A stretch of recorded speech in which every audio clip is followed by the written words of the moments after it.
So with the kids, we mentioned moms and stepmoms and grandmoms, and there are adopted moms. I found out this week that Judy back there is a great grandma, and I think you're a great grandma too. Betty, are you a great grandma? No, just grandma. Let's keep it that way, right? With Wyatt, yeah, he's got a few years. Yes, there's all these different kinds of moms out there. Katie acts like a mom for this goofy dog down here.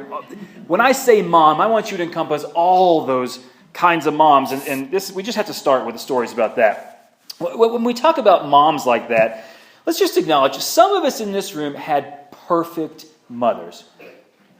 There was a snort up there. Yeah, I mean, but some of us had moms that could just bake like a pastry chef, and they cleaned up after us, and they helped you grow these great conversations, and you could pretty much just write a Hallmark card yourself about just how amazing your family was, and that's some of us here. Others of us, maybe we grew up with a mom who was completely absent, or she was really mean. Maybe mom was addicted or abusive or whatever the tension it was. You would just prefer that America skip this whole made-up holiday. That's some of us, and don't hold up any hands, but some of us, that's the feeling we get when we come into a place that talks about this. Many of us are right somewhere in that middle spectrum. Somewhere along the way, we realize that no one's perfect. Not mom, not dad, not us, and that's okay. And somewhere along the way, you learned to forgive. And that was a big step. Wherever you land, whatever group you are in that, the fact is, you are who you are very much because of your mother, and dad too.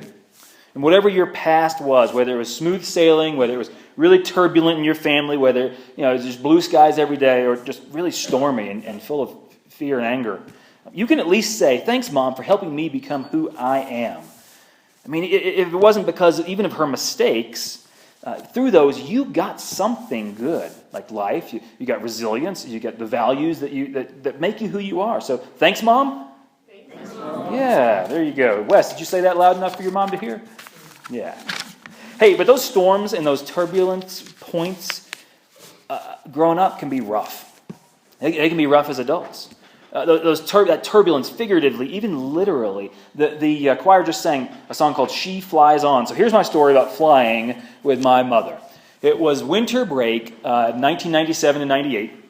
I'd been living in England, going to school, ski bumming in Switzerland, which is kind of awesome. Little town near the Italian border called Zermatt. If you've ever seen, I don't even know what movie station it is, where it starts with the pointy mountain and the stars go around it. That's the Matterhorn, and that sits right there at Zermatt. So on clear days, you look up and there's just this, like a mountain, like a child just drew it on a piece of paper. So I'm living there. Zermatt has no cars, which is amazing. You get around on skis or sleighs or little golf carts with kind of traction wheels. It's hard to picture what life would be like without cars, but the most amazing thing is that the snow is clean. Just like when we walk out of here today, the snow is going to be just pure white, right? No, there's mud season, but the snow is so clean without cars, so it's kind of this heavenly feeling in Zermatt. And the hotels are just these grand, expensive things. Fancy people walking around in fancy clothes. It's Aspen with accents from all over the world. And I was there living on the cheap, as much as the cheap could be. It's about $12 a night to sleep in a room with about 9 bunk beds, and there'd be a different sweaty tourist after a ski day climbing up on one of them. They were really squeaky. It was a stinky place. I had a little window about this big to look out at the Matterhorn. $12 a night. I was so broke for at least a week or so of that winter that my dinner, I just cooked pasta, just straight pasta, and then I would. This is a confession. I would steal ketchup from McDonald's and then just pour the ketchup onto the pasta, which, for a 20-year-old, not so bad, really. Yeah, you do what you do. Mom wanted to come over for Christmas, but obviously we had to do that on the cheap. So what we did is we got her a student discount to fly over on Icelandic Air, and that lands from Reykjavik to Luxembourg City. Anyone ever been to Luxembourg? Yeah, a couple.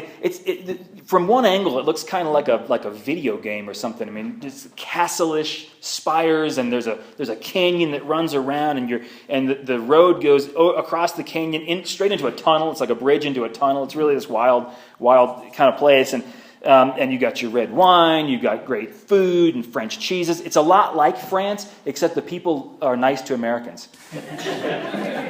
And if you want to do this, I don't know if it'll work today, but we got my mother a student discount because she was taking one community college class on cross-stitching.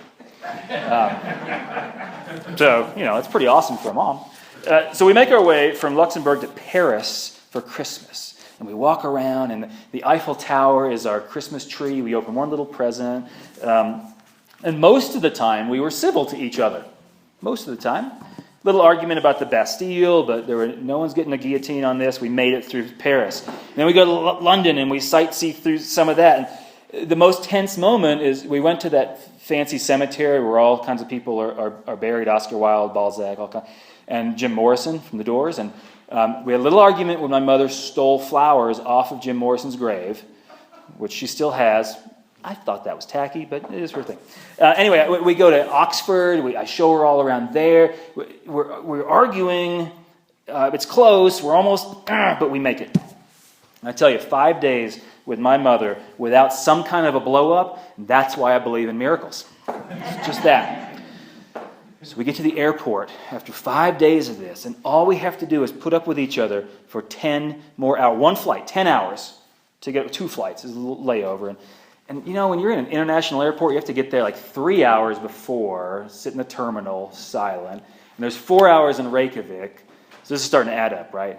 And I see the light at the end of the tunnel, but it's still far. And God, I just want to get back to, first person ever to say I want to get to Newark, New Jersey.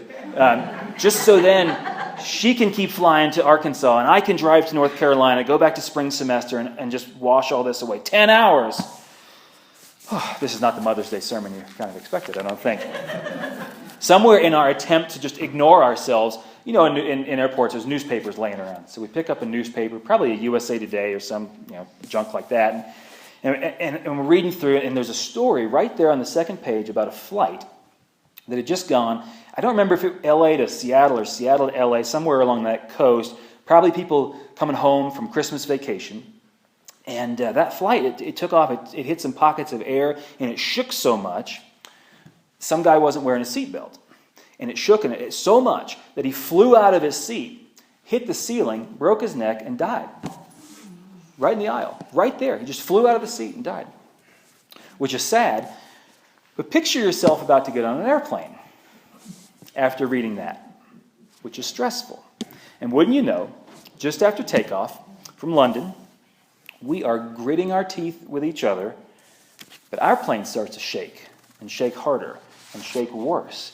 To this day, it's the worst turbulence I ever experienced, with this story just in the forefront of my mind, and everyone is buckling down tighter, and the stewardesses are as stressed as I've ever seen them. They're not calm. They're yelling at people to do this and that. They're going and sitting down. The plane is shaking. People are shrieking every time it moves too much, every few seconds. They're squeezing their armrests. They're so tense. The plane is lurching sideways, bouncing up and down. Clearly we made it, so don't be too stressed yourself.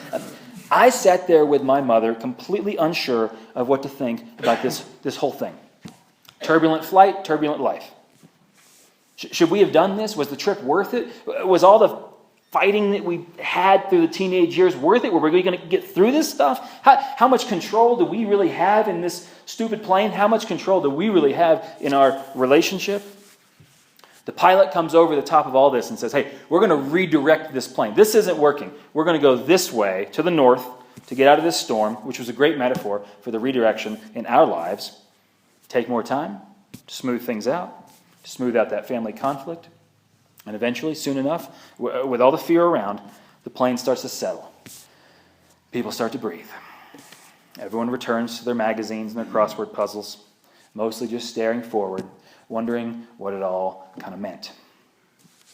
Now, I wish I could tell you this was some defining moment in our relationship and we all just changed after that. And it wasn't. It wasn't. This story isn't really, that part of the story doesn't really inform anything about my faith. Maybe there's something to say about getting through fear, trusting in a mother God when life is difficult, something like that. But if the story ended there, it's just not a good story. It's not a church sermon kind of story. But just a couple hours after all that turbulence and second guessing and redirection in our lives and in the plane, as we flew steady, as we were relieved, the pilot came on and said, hey, everyone, look out your right window. And you can see Greenland. Greenland. Has anyone ever been to Greenland?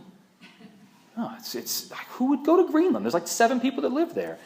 And after all the distress in the world and in our lives, this was a moment to focus on the beauty unlike I'd ever seen.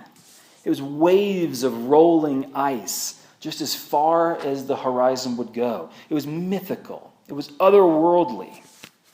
I've seen plenty of beautiful places in my life. We just left the Alps, one of the most beautiful places in the world. I was just going to the Blue Ridge Mountain, which is just this place I connect with very deeply. I've lived on beautiful lakes with moose swimming across. I've been to beaches and deserts and these valleys filled with just amazing everything. I've seen beautiful places. But in this time, when we're not ignoring the troubles of the world, but we just sometimes have to step back and appreciate the joy that's there through it all. And pressing your face up against this tiny little window, staring at something so beautiful and bizarre and expansive and majestic, how can you not be completely bowled over in the presence of God's masterpiece? Earlier in the prayer that Dennis led, we called God Creator. And some people say, well, there's a creation, so there must be a creator. And that's a great argument. That gets a lot of people. We don't know what that thing looks like or feels like or is, but that seems like a pretty reasonable connection. Well, that's great. But when your creation is so beautiful, of that magnitude, God must be an artist who works in a medium of wonder. There's a few things in my life where I've just experienced them, and it has changed how I've understood the world around me. My favorite musician in the world, Pierre Bensouzan. He's this crazy guitar player, Algerian guy. And there's been a couple times when I've sat as close as we are in these little intimate concerts, and I've been just transfixed, lost kind of consciousness. I once fell on a neighbor. I was so excited by this music. I've had meals that just feel transcendent. I've felt the power and humility jammed together when I've accomplished something that I've put a lot of work into, something that I feel finally, something in my life that was great. And I got there, and that changes how I see the world. I've been stupid in love. Many of us have been there, and that changes how we see the world. And all these things are like mystical experiences, like our normal lives just broke into something hidden, broke into something deeper and more and truer.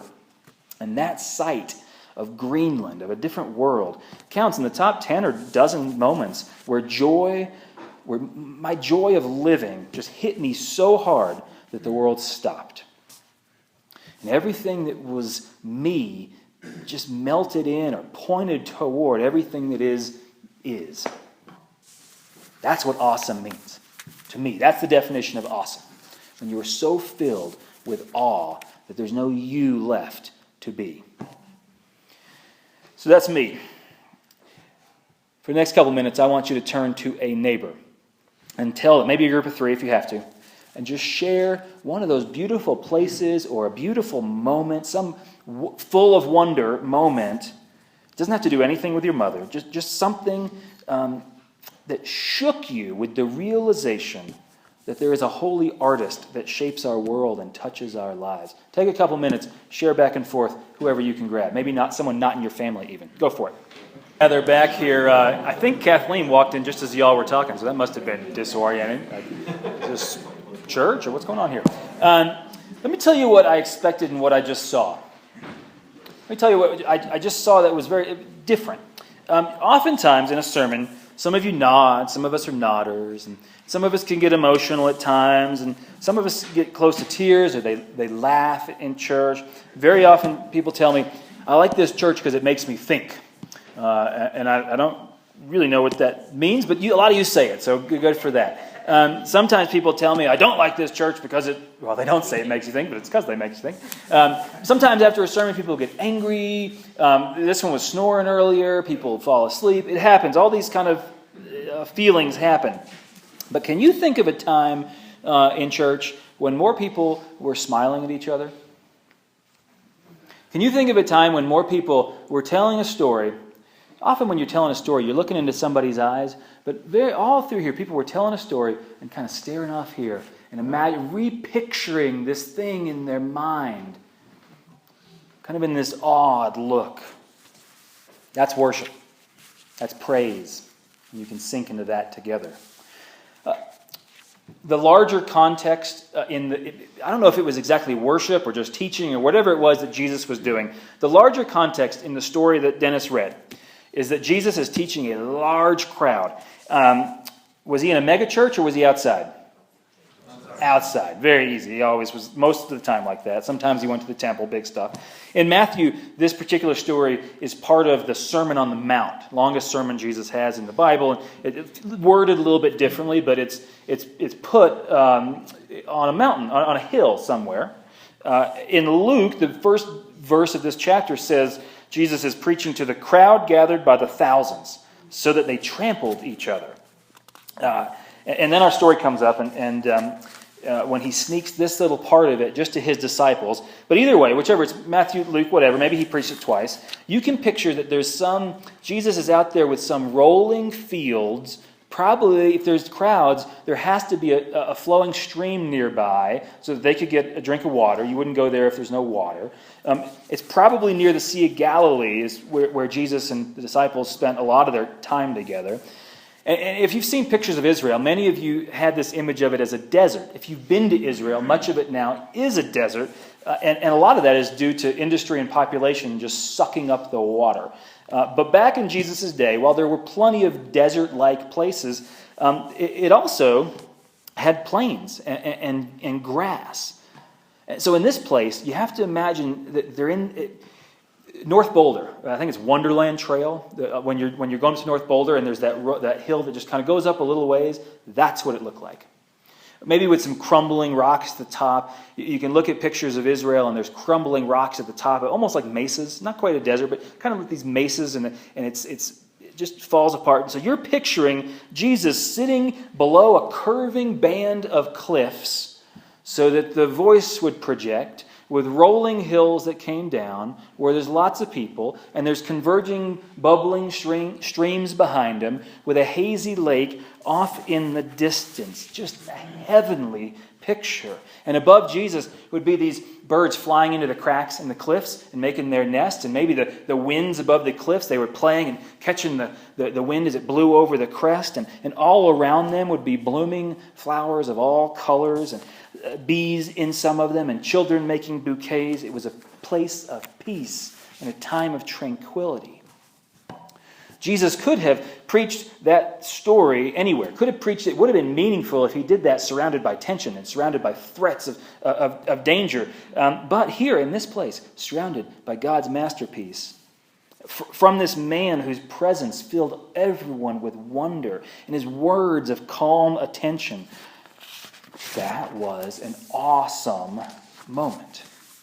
And what he tells them in this context, I know you work hard in your life. You have to work hard in your life. That is what the world is. Hard work and distress. But take a moment. Look at these birds. Isn't it wonderful? Even in the small moments of our life when we can be carefree and playful, what would your life be? Don't think of it every 24 hours just being caught up in that. But what if you could just feel blessed like that? For all your troubles, we are a blessed people. Let's recognize that. Let's appreciate that. Let's look for the joy that marks our lives as part of this whirling artistry. Well, look at the flowers all around you. Each one individually is so delicately lovely, and together it's just a gorgeous scene. For all the things we try to do to make ourselves better, for all the work we do spinning our wheels, even when we get a little success out of that, how much more precious to discover a simple gift of a flower. How reassuring to trust in a world that creates those kind of reverent moments. And looking at a flower, it will not change your life. I do not think that these lilies will change your life, but being more and more aware of the joy that surrounds you will shape your life in beautiful ways. Jesus said, friends, there will be times when you get caught up with the worries of the world, but when you strive for better things, when you see the spectacle laid before us, you will be closer to the dreams that God has for this world and for you. And may we strive to be awake to our blessings and to be a blessing for others. Amen.